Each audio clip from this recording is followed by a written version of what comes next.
Thom Hartmann here on the best of the rest of science and green news. You need to know this. Although our national infrastructure is in desperate need of an update, scientists warn that more building isn't always better. According to a recent letter signed by the world's leading farmers, environmentalists, philanthropists, and scientists, the large infrastructure projects planned in the next 15 years could have a disastrous effect on our planet. The letter explains that while it's vital to update the world's roads, bridges, and ports, quote, trillions of dollars spent in pursuit of typical mega projects in the energy, transportation, agriculture, and water sectors could put in place infrastructure that eliminates wildlife habitat, destroys fisheries, undermines vital ecosystems, and further destabilizes the Earth's climate, end of quote. In other words, it's not only important that we replace our crumbling infrastructure, it's important that we do so in a way that also protects our planet. And many of the infrastructure updates announced by the G20 aren't going to meet that requirement. William Lawrence of Australia's James Cook University broke down this problem in a recent edition of the journal Current Biology. He said that there are specific issues that must be addressed when we plan the infrastructure of the future. Those issues include making banks include the suggestions of social and environmental experts in their infrastructure investments, keeping wilderness areas free of roads that divide ecosystems, and considering the secondary effects in environmental impact assessments. By considering aspects like these when planning infrastructure projects, we can build the airports, roads, and bridges of the future while ensuring that there is a future for our species as well. We have the technology, the know-how, and the ability to remake our infrastructure with these goals in mind. The only question left is whether we have the will to make it happen. Ben & Jerry's is serious about their ice cream. In fact, they're willing to go to great lengths to ensure that their customers know exactly what's in their products. That's why they're joining the fight to protect Vermont's gmo-labeling law. According to a recent press release, the ice cream company has joined forces with other businesses and groups and submitted a brief supporting the disclosure of genetically engineered ingredients. The genetically engineered food industry claims that businesses can't afford to make the labeling changes required, but co-founder Jerry Greenfield, the Jerry of Ben & Jerry, disagrees. He said, "I've been in the food industry for more than 35 years, and I can tell you that slight label changes do not raise food costs." He went on to say, "We work hard to source the best possible ingredients, so it's hard for me to understand why any company wouldn't be proud to tell you about the ingredients that they use." Hopefully, Ben & Jerry's can help ensure that Vermont's labeling law stays in place and that people in their state continue to have the right to know what's in their food.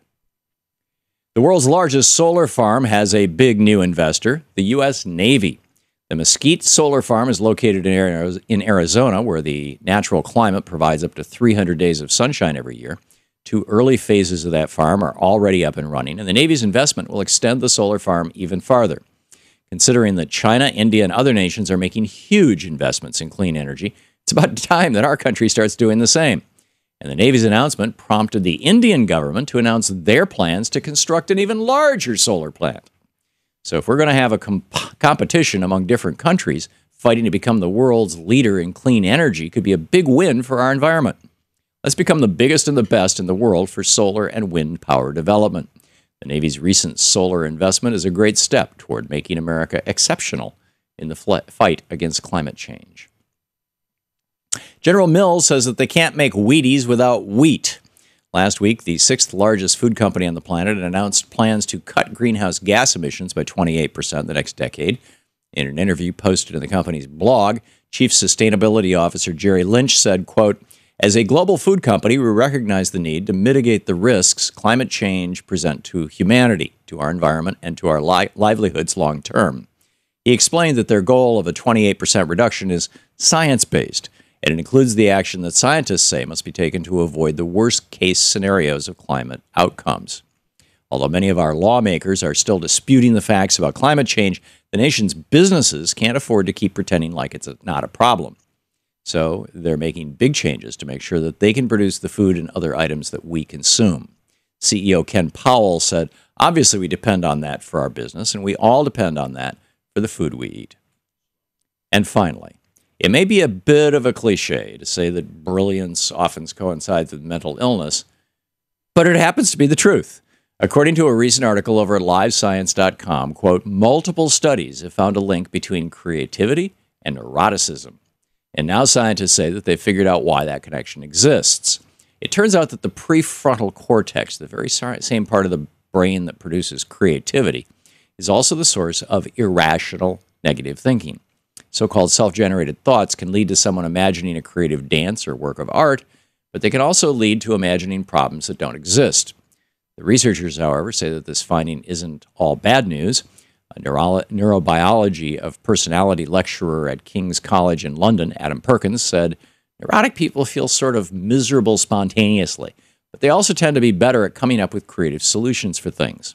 For example, he explained Isaac Newton, who formulated the laws of gravity, admitted to focusing on an issue constantly and wait till the first dawnings open slowly by little and little into a full and clear light.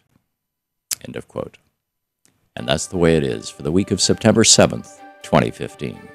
I'm Thom Hartmann on Science and Green News.